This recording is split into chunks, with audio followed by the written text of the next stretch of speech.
इसी प्रकार भगवान हर जगह व्याप्त हैं, लेकिन हमें दिखते नहीं हैं। ठीक है, अब यहाँ से भगवान अपनी महिमा बताना चालू करते हैं 8वें श्लोक से। हे कुंती पुत्र, मैं जल का स्वाद हूँ, सूर्य तथा चंद्रमा का प्रकाश हूँ, वैदिक मंत्रों में ओंकार हूँ, आकाश में ध्वनि हूँ तथा मनुष्य में सामर्थ्य हूँ। तो जो ये बताया हुआ था कितना कुछ याद आ रहा है? बताइए, रिवीजन हो रहा है ये पिछली बार का। मैं जल का स्वाद हूँ मतलब क्या है? बिना स्वाद के जल ही हैं?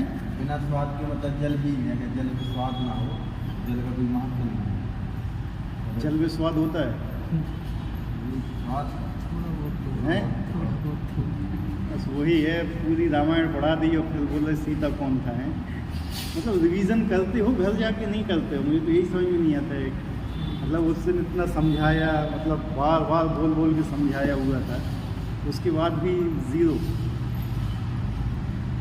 मैं जल का स्वाद हूँ, स्वाद जल में होता है। ये हम यहाँ का भौतिक विज्ञान नहीं पढ़ा रहे कि जल में कोई स्वाद नहीं होता, जल में कोई कलर नहीं होता, ये नहीं।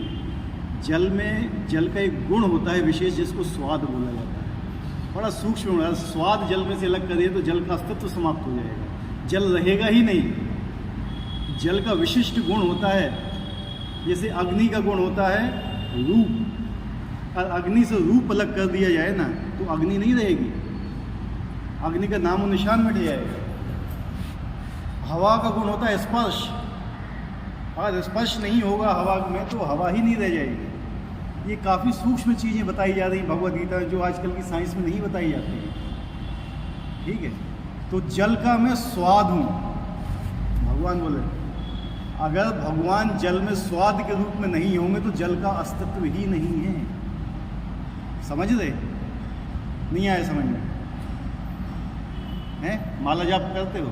कितनी कितनी करते हो? हैं? जब तक माला जाप नहीं करोगे ना, भगवद गीता 100 बार पढ़ लेना, समझ में नहीं आएगी। जब तक हृदय शुद्ध नहीं होगा ना, तब तक भगवद गीता समझ में नहीं आने वाली। जाप करो, कम से कम मिनिमम 16 तक तो पहुँचो इनको समझने के लिए। जितनी ज़्यादा बुद्धि शुद्ध होगी उतना ही समझ में आएगा, और ये बुद्धि भगवान ही देते हैं। अगले श्लोक में आएगा ये। सूर्य तथा चंद्रमा का प्रकाश मैं हूँ। इसमें क्या बताया था? सूर्य का प्रकाश कहाँ से आता है? ये हाइड्रोजन हीलियम के फ्यूजन से आता है। साइंस में तो यही पढ़ा हुआ है ना, हैं? वो मानते हो, वो लिख दोगे पेपर में तो नंबर भी मिल जाएगा। तो पेपर में लिख दिया कि भगवान से आता है तो 0 मिलेगा। इसको बोलते नास्तिकता। जो हमारे शास्त्र हैं ये प्रॉपर ज्ञान देते हैं। कितना हाइड्रोजन हीलियम है सूरज के अंदर है, अभी तक सब समाप्त हो जाएगा जितनी वो एनर्जी देता है। हाइड्रोजन से हीलियम कन्वर्ट, हीलियम से कार्बन कन्वर्ट होता है वो। ठीक है, तो जितनी ऊष्मा देता है इतनी ऊष्मा दे चुका है करोड़ों साल पहले, लेकिन फिर भी अभी तक चल रहा है। वो साइंस वाले वैज्ञानिक उत्तर ही नहीं दे पाते। जो इसमें बताया जा रहा है सीधा भगवान बोला है कि मुझसे आता है ये प्रकाश। भगवान का प्रकाश कहाँ से आता है? ये भगवान की ब्रह्म तेज, ब्रह्म ज्योति। ब्रह्म ज्योति से प्रकाश आता है। तो वैदिक मंत्रों में ओमकार, वैदिक मंत्र में से ओम को अलग कर दिया जाए तो मंत्र ही नहीं रह जाएगा। ठीक है, तो वैदिक मंत्रों का अस्तित्व किससे है? भगवान से। अगर ओम शब्द आपने अलग कर दिया वैदिक मंत्रों से तो मंत्र का नामो निशान खत्म, वैदिक मंत्र ही नहीं रह गया वो। आकाश में ध्वनि हूँ और मनुष्यों में सामर्थ्य हूँ। आकाश में ध्वनि, जो पूरे संसार का निर्माण हुआ है, शायद आप लोग ना जानते हो, ये ध्वनि से हुआ है। किससे? साउंड से। पूरे संसार जो तुम्हें दिख रहा है, जितना नहीं दिख रहा है, इन सब का निर्माण हुआ केवल ध्वनि से। इसमें बहुत बड़ा सेमिनार है, बहुत बड़ा, 7-8 दिन का सेमिनार है। उसको अगर तुम सुनोगे तो समझ में आएगा तुम्हें कि मतलब ध्वनि से कैसी पूरा ब्रह्मांड बना है। केवल ध्वनि से बना हुआ है, ठीक है। और मनुष्य में सामर्थ्य हूँ, सामर्थ्य मतलब क्या होता है? शक्ति। जो भी तुम्हारे अंदर शक्ति है वो किससे है? भगवान से। शक्ति वही देते हैं। जब प्रहलाद महाराज से हिरण्यकश्यप पूछ रहा था, जब हिरण्यकश्यप के बार बार जवाब दे रहा था वो, तो तुम किसकी शक्ति पर इतना घमंड कर रहे हो? प्रहलाद महाराज से पूछा था, कौन है तुम्हारे पीछे जो तुम्हें रक्षा कर रहा है कि तुम मुझसे नहीं डर रहे हो? तो प्रहलाद महाराज ने पता क्या बोला था? मेरी शक्ति का स्रोत वही है जो तुम्हारी शक्ति का स्रोत है। यानी जिसने तुम्हें शक्ति दी है वही मुझे शक्ति दे रहा है। शक्ति केवल भगवान ही दे सकते हैं, उसके अलावा कोई शक्ति दे, हमारी शक्ति का कोई अस्तित्व ही नहीं है कि हमारे पास कोई शक्ति है भी, कुछ नहीं है हमारे पास, ठीक है। तो कुछ रिकैप हुआ?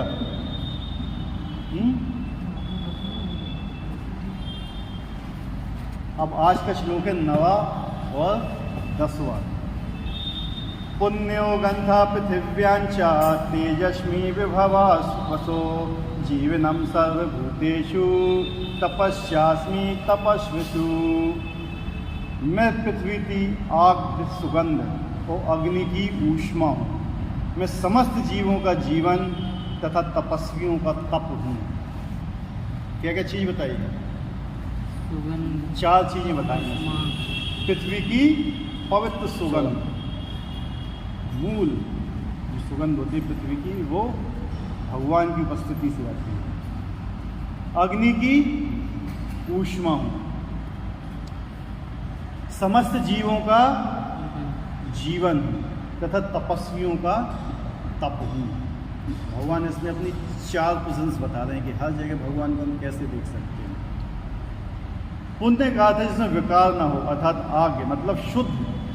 इस जगत में प्रत्येक वस्तु में कोई ना कोई सुगंध होती है, यथा फूल या की सुगंध या जल, पृथ्वी, अग्नि, वायु की सुगंध। समस्त वस्तुओं में व्याप्त अदूषित भौतिक गंध जो आद्य सुगंध है ये कृष्ण है। मतलब आपको हर किसी चीज़ में भगवान की प्रेजेंस देखना है तो उसकी सुगंधी में आप देख सकते हैं। कभी आपने देखा है कि मतलब बहुत गर्मी के बाद जब पहली बारिश होती है कोई एक सुगंध आती है मिट्टी से, महसूस किया उसको? नहीं महसूस किया है? कैसी लगती है वो सुगंध? अच्छी है? नहीं महसूस किया? जब बारिश होती है, फर्स्ट बारिश होती है तो मिट्टी से एक सुगंध आती है। भगवान कहते हैं कि मतलब जो पृथ्वी के अंदर जो सुगंध हूँ ना मैं हूँ, और हर सुगंध जो पृथ्वी से निकलती है, हर सुगंध में पृथ्वी से ही फूल निकलता है ना, तो फूल की अलग सुगंध होती है, समझ रहे?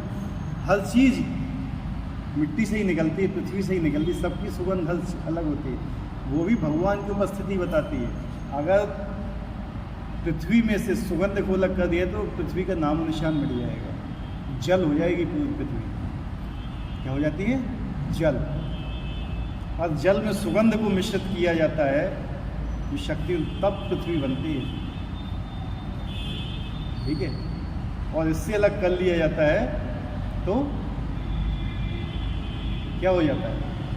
जल बन जाता है। जब प्रलय होती है ना तो भगवान पृथ्वी में से सुगंध को अलग कर देते हैं तो पृथ्वी अपने आप किस में कन्वर्ट हो जाती है? जल में। तब प्रलय होती है, पूरी पृथ्वी कन्वर्ट हो जाती है वाटर में।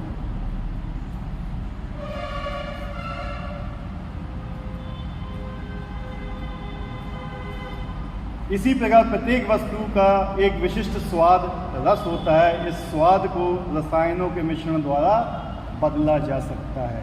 हम लोग क्या कर रहे हैं? हर चीज़ में मिलावट कर रहे हैं। भगवान ने हमें बिल्कुल ही शुद्ध चीज़ दी है। क्या दिया हुआ है? शुद्ध। हर चीज़ की सुगंध है, ठीक है, लेकिन हमने क्या किया? उसमें मिलावट किया। अभी जैसे सर लोग बैठे हुए हैं काफ़ी एज में, आज से कम 60 साल पहले या 50 साल पहले जो सब्जियां आती थी उसमें कुछ मसाले डालने की ज़रूरत पड़ती थी क्या? हैं? है कि नहीं? तो लेकिन आजकल क्या कर दिया, मिलावट कर करके उसको इतना वो कर दिया कि किसी भी चीज़ में अब सुगंध नहीं रहेगी। दिल्ली मुंबई में जाओ, वहाँ गुलाब का फूल अपनी नाक के पास लेके रखो तो भी सुगंध नहीं आएगी उसमें। ठीक है, इतनी मतलब मिलावट, इतना ज़्यादा उसमें रसायन मिला के। पंजाब में क्या हुआ है, बहुत ज़्यादा यूरिया, बहुत ज़्यादा ये सब मिलावट कर करके वहाँ की ज़मीन ही पूरी बंजर कर दी। वैज्ञानिक अपने आप को बहुत बुद्धिमान समझते हैं और बुद्धि होती नहीं है, अपनी बुद्धि का गलत प्रयोग करते हैं। क्या किया, यूरिया बनाया, सब कुछ बनाया और सारे रसायन कर करके आधे लोगों को तो कैंसर कर दिया, आधी ज़मीन नष्ट कर दी। क्या हुआ ये? और फिर वापस किस पे आ रहे हैं, ऑर्गेनिक पे। हम ऑर्गेनिक पे आना चाहते हैं। मतलब जो पहले भगवान ने दिया हुआ था उसको एक्सेप्ट नहीं किया, अपना बुद्धि लगा के पहले सब कचरा कर दिया। और अभी और कचरा कर रहे हैं, जितना ऑर्गेनिक आ रहा है वो किस में लपेट के बेच रहे हैं, प्लास्टिक में हैं, और कचरा।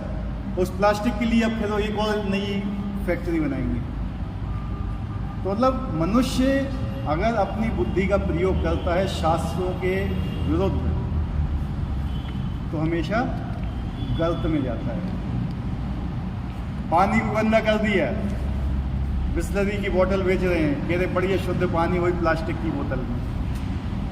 समझ रहे, पानी में पहले कितने केमिकल मिलाए, कितनी मतलब फैक्ट्रियों का जल भेज दिया, कितना गंदगी निकलती है। कानपुर में जाके देखो, गंगा नदी जो मिलाया जाता है, पहले गंदा कर दिया, उसी गंदे पानी को स्वच्छ करने के लिए फिर एक और फैक्ट्री बना दी।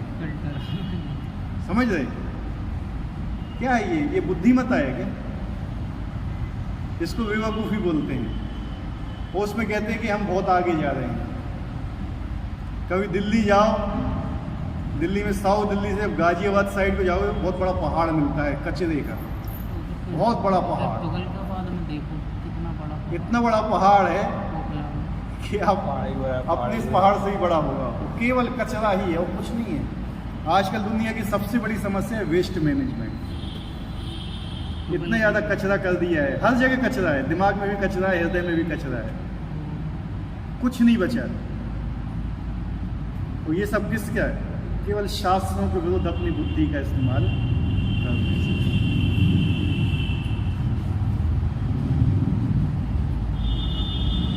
अतः प्रत्येक मूल वस्तु में कोई ना कोई गंध तथा स्वाद होता है। विभवसु का अर्थ अग्नि है। अग्नि के बिना ना तो फैक्ट्री चल सकती है, ना भोजन पक सकता है, और अग्नि कृष्ण है। भगवान ने जब हमें बनाया है, हमें यहाँ भेजा है, तो हमारे लिए हर व्यवस्था की है उन्होंने।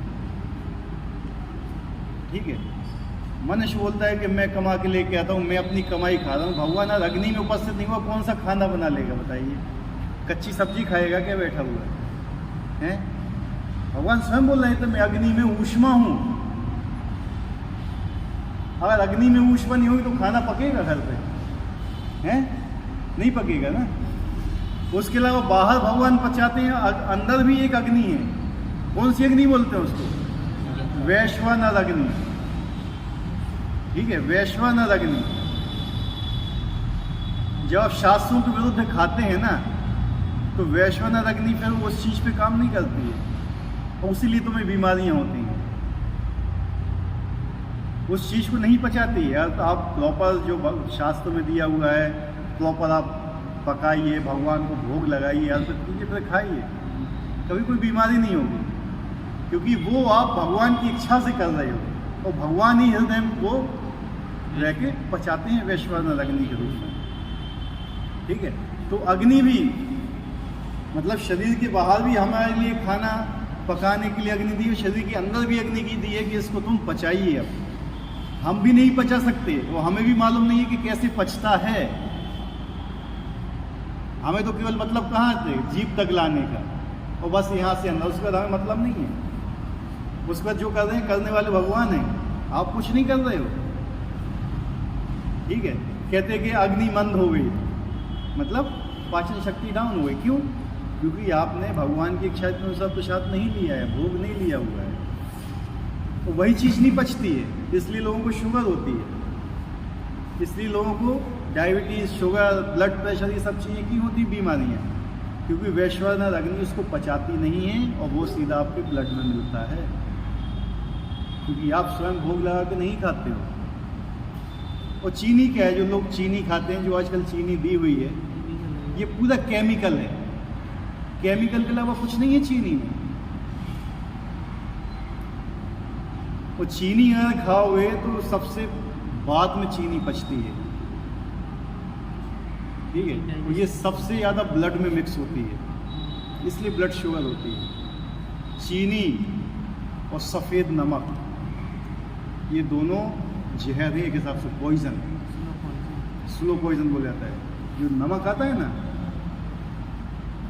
आयोडीन मिक्स नमक जो आता है, टाटा सॉल्ट फलाना ठिकाना, ये क्या है? एक स्लो पॉइजन है, ये चीनी।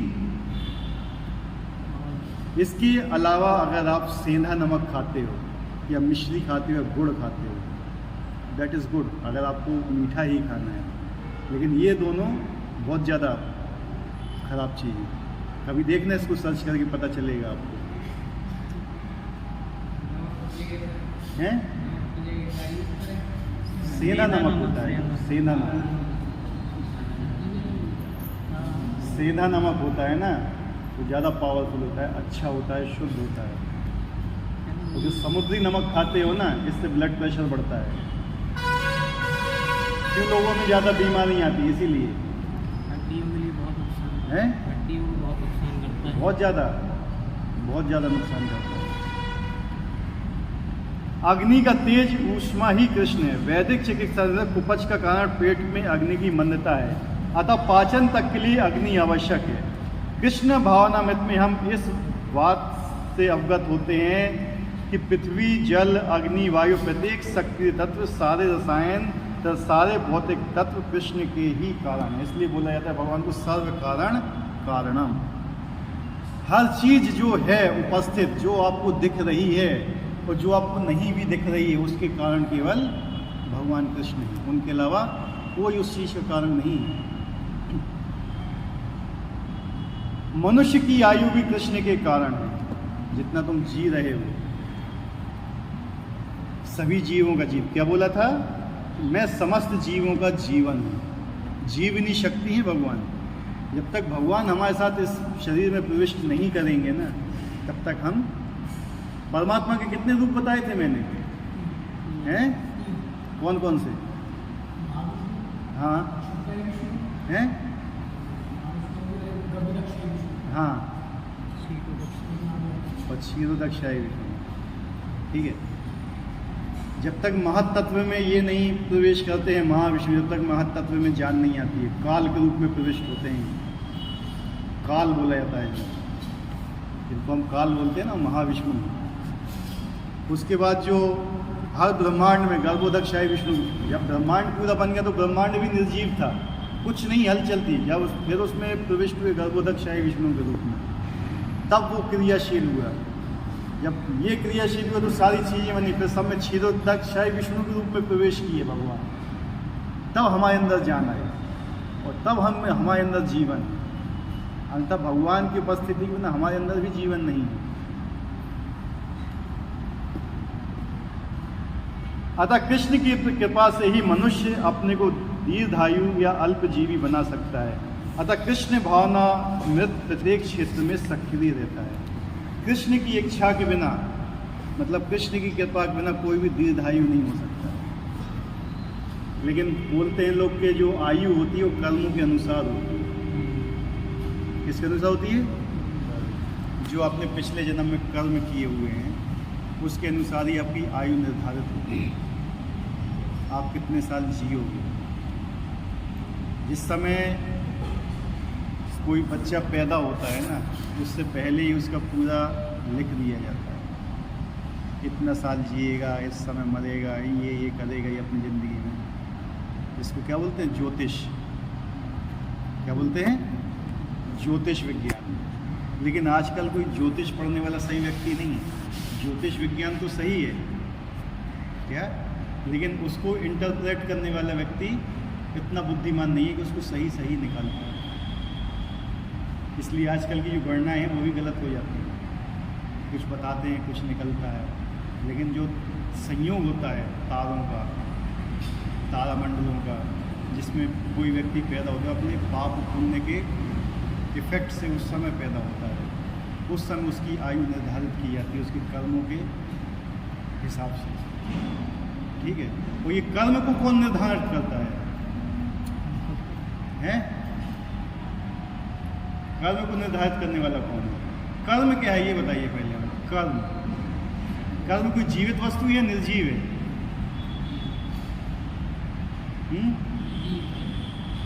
जोर से बोलो। निर्जीव है कर्म है या जीवित है?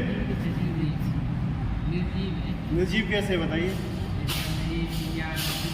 हैं?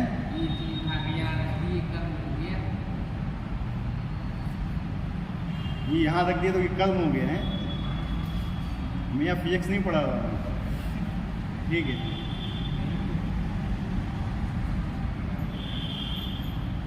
फिजिक्स में क्या फॉर्मूला होता है? Work done is equal to force apply into distance ना, वो भी याद नहीं है। क्या है अभी 45 साल की उम्र में जो मैंने 1998 पढ़ा अभी तक याद है, ठीक है। कर्म क्या होता है? लोग कहते हैं मैं कर्म कर रहा हूँ, कर्म का मतलब क्या होता है? भाई हम तो अपना कर्म कर रहे हैं, हमें भगवान से कोई मतलब नहीं, हम अपना कर्म कर रहे हैं। कर्म ही पूजा है, लिखा रहता है कलेक्टर को देखा हुआ, कर्म ही पूजा है। कर्म मतलब क्या होता है? मैं अपना कर्म कर रहा हूँ। लोग भगवान के पास नहीं जाने के लिए एक बहुत बड़ा एक्सक्यूज़ देते हैं, मैं तो अपना कर्म कर रहा हूँ, हमारा कर्म है, हम कर रहे हैं अपने पास, हमें नहीं है मतलब कोई सा भगवान से। इससे क्या मतलब होता है इस चीज़ का? क्या कर्म भगवान से बड़ा है या कर्म भगवान से बड़ा है? हैं? कैसे हैं बताइए? हैं? वो निर्धारित करते हैं।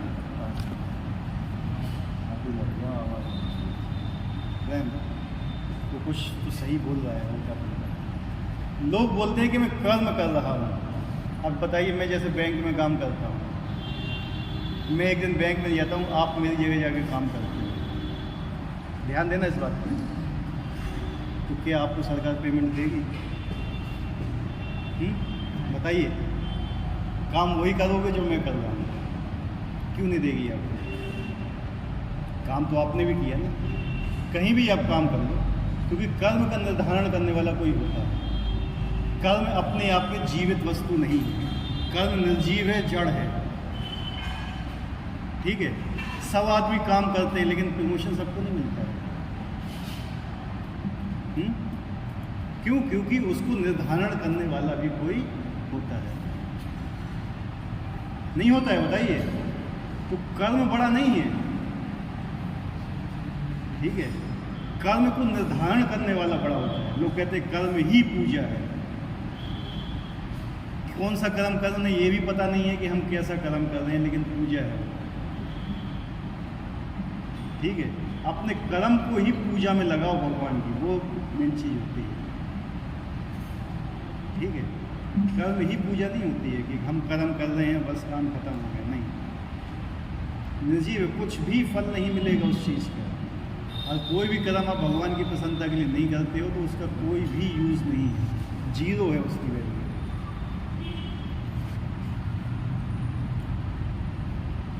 अतः कृष्ण भावनात्मक प्रत्येक क्षेत्र में सक्रिय था। कोई भी ऐसी चीज़ नहीं है जहाँ पे कृष्ण की उपस्थिति ना हो। हर चीज़ में किसी न किसी के रूप में उपस्थित हैं, उस रूप में तुम्हें उनको देखना चाहिए। हर व्यक्ति के अंदर भगवान उपस्थित है। किस चीज़ के रूप में? सामर्थ्य के रूप में। तुम्हारे अंदर जो शक्ति है, ठीक है। तो बोला है कि मैंने 1600 मीटर रेस फौज की मतलब 5 मिनट में कर दी, उसने थोड़ी की है, ठीक है। लेकिन क्या सोचता है वो कि मैंने की। यही चीज़ एक गलत आ जाती है, गलत भावना, क्योंकि हम शास्त्रों को नहीं पढ़ते हैं तो हम जो कुछ भी करते हैं वो सोचते हैं कि मैंने किया हुआ है। किसने किया है? मैं नहीं कर सकता। जैसे फूड की अगर फूड है, जैसे मंदिर आए, हैं? क्या जब मंदिर आए, हाँ ये मुझे कहा गया तो ये कहे कि हम मंदिर गए, हाँ हाँ मंदिर गए थे। फिर इस जगह का बोलेंगे मतलब, कैसा? जैसे हमारे मंदिर आए हाँ और आप जाके कहाँ गए, हाँ। यही बोलेंगे कि मैं मंदिर गया। आपको क्या परेशानी है? आप कह रहे कि मतलब सब कहता है कि मेरे किया मैंने किया या मेरे तुम्हारा कहने का आशय क्या है? मैंने की जगह मतलब क्या यूज करें ये देखो, व्यवहारिक भाषा में तो ये इस्तेमाल करते हैं कि मैं मंदिर गया था, लेकिन आपको अपने हृदय से सोचना चाहिए कि मुझे मंदिर लाया गया था। समझ रहे बात? बोलने में एक व्यवहारिक भाषा होती है, ठीक है? बोल लिया, ठीक है, मैंने खा लिया, ठीक है, पाचन शक्ति मेरी अच्छी काम करे, लेकिन आपको ये हमेशा याद रखना चाहिए कि खाना पचा बन रहा है, मैं नहीं पचाया। जो मैं पढ़ाई कर रहा हूँ, एक दिन सूरज नहीं निकले तो पढ़ाई कर लोगे आप, हैं? देखिए उसके पीछे क्या रीज़न है। एक व्यक्ति पेड़ को देखता है, पेड़ में कैसे फल लग रहे हैं, सुंदर है, कितनी अच्छी पत्तियाँ हैं, कितने अच्छे फल हैं, कितने अच्छे फूल हैं, लेकिन जड़ को नहीं देखता है। ना जड़ दिखती है, लेकिन मूल स्रोत क्या होता है? हर चीज़ का जड़ होता है। हमें हर चीज़ की जड़ तक जाना चाहिए। ऊपर ऊपर की स्टडी करने से कोई फायदा नहीं होता है। जो आजकल की विज्ञान है केवल आपको ऊपर ऊपर का पढ़ाती है, जो दिखता है, जो नहीं दिखता उसको नहीं मानते हैं। वैज्ञानिक क्या कहते हैं? जब तक हम प्रूफ नहीं होगा हम नहीं मानेंगे, ठीक है? बहुत सी चीज़ का प्रूफ नहीं होता फिर भी वो मानते हैं, ठीक है? बहुत सी चीज़ का प्रूफ है ऐसा उनके पास नहीं है, फिर भी उनको मानना पड़ता है।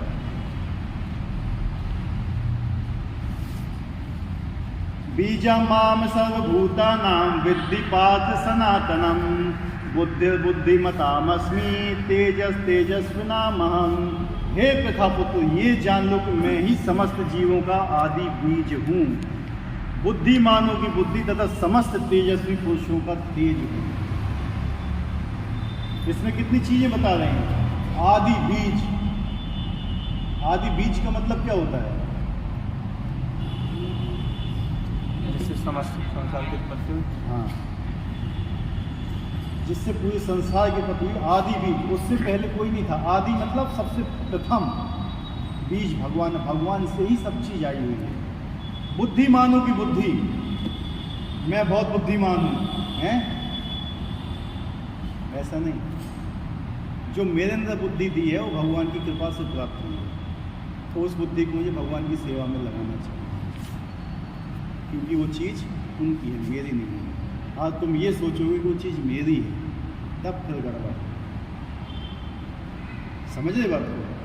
बुद्धि देने वाले भी वही है। और समस्त तपस्वियों का क्या बोल रहे हैं? तेजस्वी पुरुषों का तेज है। मैंने आज 16 माला की, मैंने 32 माला की, मैंने 64 माला की, मैंने 128 माला की है। करा कौन ला रही है? मैंने नहीं की। समझ रहे? मैंने नहीं की। इसलिए जब भी हम जाप करते हैं या कोई व्रत रखते हैं, कुछ भी, तो हमेशा ये बोलते हैं कि भगवान की कृपा से ये कंप्लीट हुआ है, नहीं तो मेरे अंदर कोई शक्ति नहीं है। समझ रहे हैं बात को? अब ये देखिए, अध्यात्म और जहाँ पे आप अभी रह रहे हो, कितना अंतर है उसमें। अरे हमने तो निर्जला रहो, एक पानी नहीं पियो, एक बूंद, ऐसी बोल अपना बड़ो निर्जला रहे हमको, एक बूंद पानी नहीं पियो, बढ़िया हो गई। नहीं, ये शक्ति भी किसने दी है? क्या बोल रहे हैं? समस्त तपस्वियों का तेज मैं हूँ। बुद्धिमानों की बुद्धि, बहुत बुद्धिमान है व्यक्ति, ठीक है? कभी कोई माता पिता ही नहीं कहते कि भगवान की कृपा से मेरे बच्चे के अच्छे मार्क आ गए। मेरे बच्चे ने बहुत मेहनत की, बहुत कर्म किया, उसने बहुत पढ़ाई की, उसने देखो।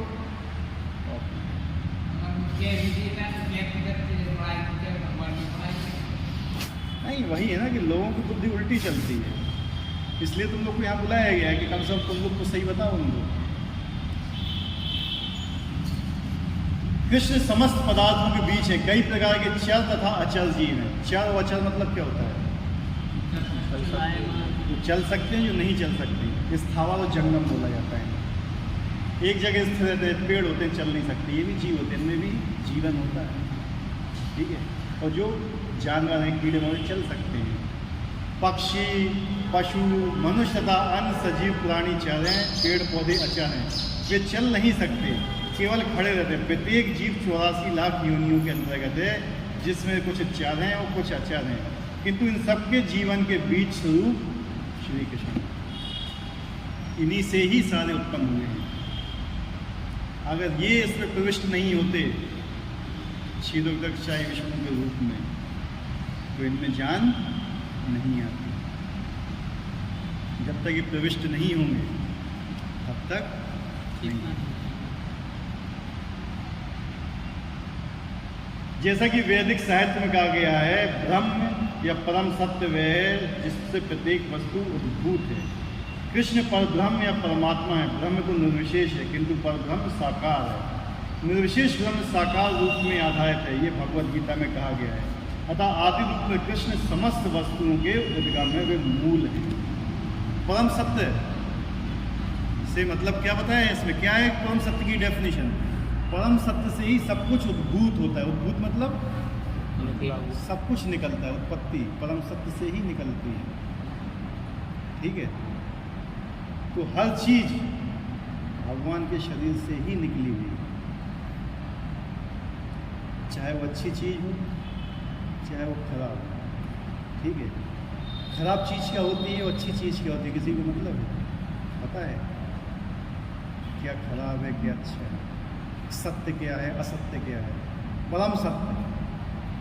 सत्य किस चीज को बोलते हैं, असत्य किस चीज को बोलते हैं?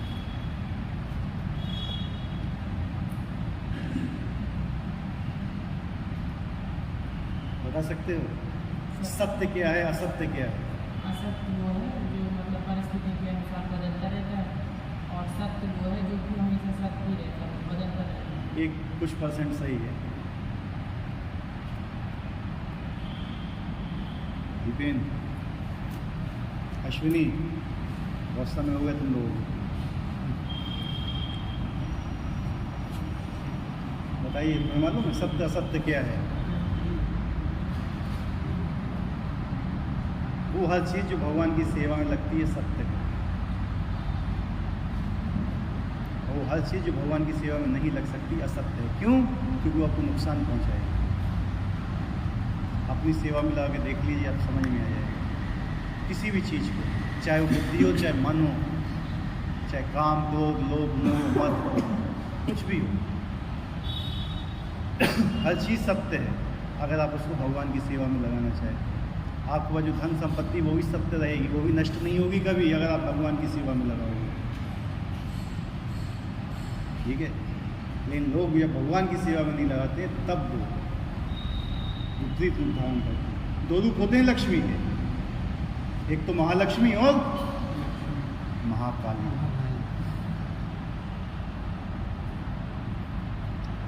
ठीक है, या तो सीता जी को चुन लीजिए या फिर महाकाली को चुन लीजिए, हैं? अगर आप लक्ष्मी को अपनी सेवा में लगाओगे तो महाकाली को, और लक्ष्मी को भगवान की सेवा में लगाओगे तो सीता मैया महालक्ष्मी को। अपना अंत कराना है तो अपनी सेवा में लगाओ। शरीर का तो अंत होगा, आत्मा का भी अधोपतन हो जाएगा, ठीक है। आत्मा मरती नहीं लेकिन अधोगति होती है, उसकी नीचे के लोकों में जाती है, और पशुओं का शरीर मिलता है, कीड़े मकोड़े पशु, इनका शरीर मिलता है।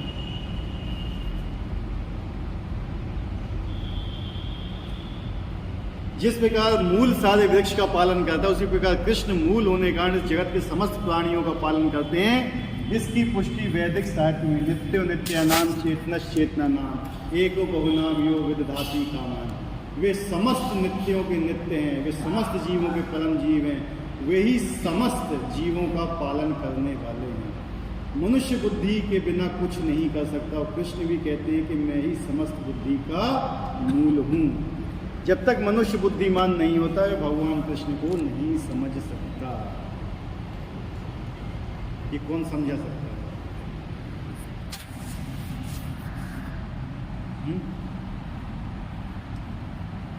पढ़िए।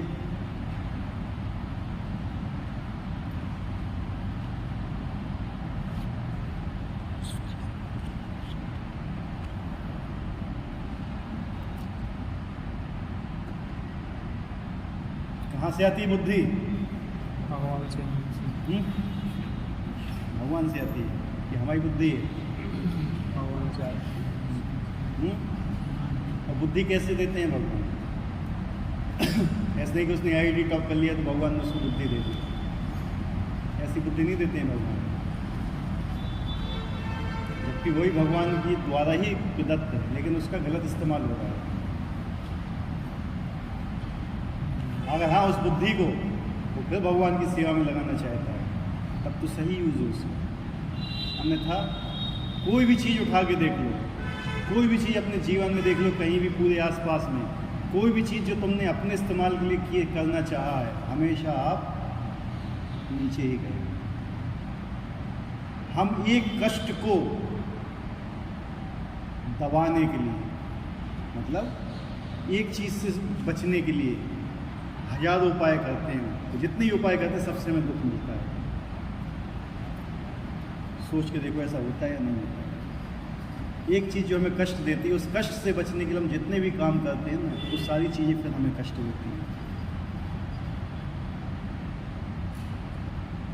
होता है ऐसा कि नहीं होता है? कुछ भी उठा गया, हम कोई शास्त्र के विरुद्ध काम करते हैं, उस शास्त्रों में लिखा है उसके अनुसार काम करोगे तो आपको कहीं कष्ट नहीं मिलेगा। ये तो कष्ट ही कष्ट है जिंदगी में। कभी फील होते हैं कष्ट? कभी ऐसा लगता है कि मैं गलत फंसा हुआ हूँ? अभी नहीं फंसे हो, अभी नहीं फंसे। वही तो सबसे बड़ी अविद्या है, अविद्या है, यही तो है सबसे बड़ी।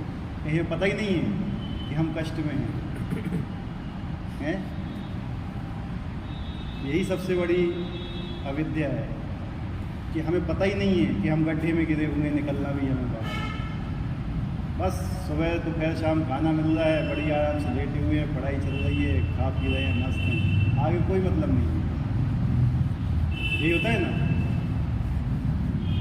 आहार, निद्रा, भय, मैथुन, 4 चीज़ें। जानवर भी खाता है, जानवर भी सोता है, जानवर भी अपनी रक्षा करता है, जानवर भी मैथुन करता है। तो ये चीज़ आप भी कर रहे हो, चारों चीज़ें, क्या अंतर है? तो फिर क्या हुए आप?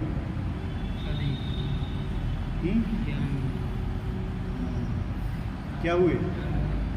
कष्ट नहीं है? हैं? नहीं है, नहीं है कष्ट। माला जाप नहीं करते ना अभी, इसलिए समझ में नहीं आएगा।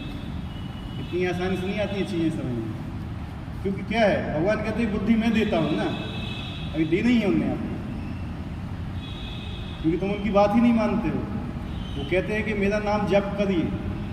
जब तक आप जाप नहीं करोगे ना, कुछ समझ में नहीं आने वाला भगवद गीता का, जितना भी पढ़ लेना। जब तक आपका हृदय शुद्ध नहीं होगा, हृदय शुद्धता है भगवान के नाम से। नाम नाम काली बहुधा निज सर्वशक्ति तत्ता निमते स्मरण न काला।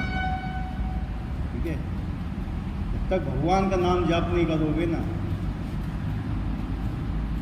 ये चीज़ समझ में नहीं आएगी। कुछ तो शुद्धता होगी, ऐसा नहीं है, भगवान के शब्द में शुद्धता होती है, लेकिन समझ में नहीं आएगा आपको इतनी आसानी से। जन्म निकल जाते हैं, जन्म। भगवद गीता का एक श्लोक समझ नहीं, जन्म निकल जाते हैं। लेकिन हमारे जो आचार्य हैं, उनकी कृपा से हम समझ पा रहे हैं। भगवद गीता समझना आसान काम नहीं है। ठीक है, लोग कहते हैं कि भैया मार्केट से खरीद ली, उठा ली, पढ़ ली, समझ गए। नहीं, अभी आगे आएगा अगले श्लोक में, धर्म सम्मत काम मैं हूँ। ठीक है, तो अगली बार बताएंगे। लेकिन हमेशा एक चीज़ याद रखो, जो भी चीज़ भगवान ने बनाई हुई है, भगवान से निकली है, भगवान की ही सेवा के लिए।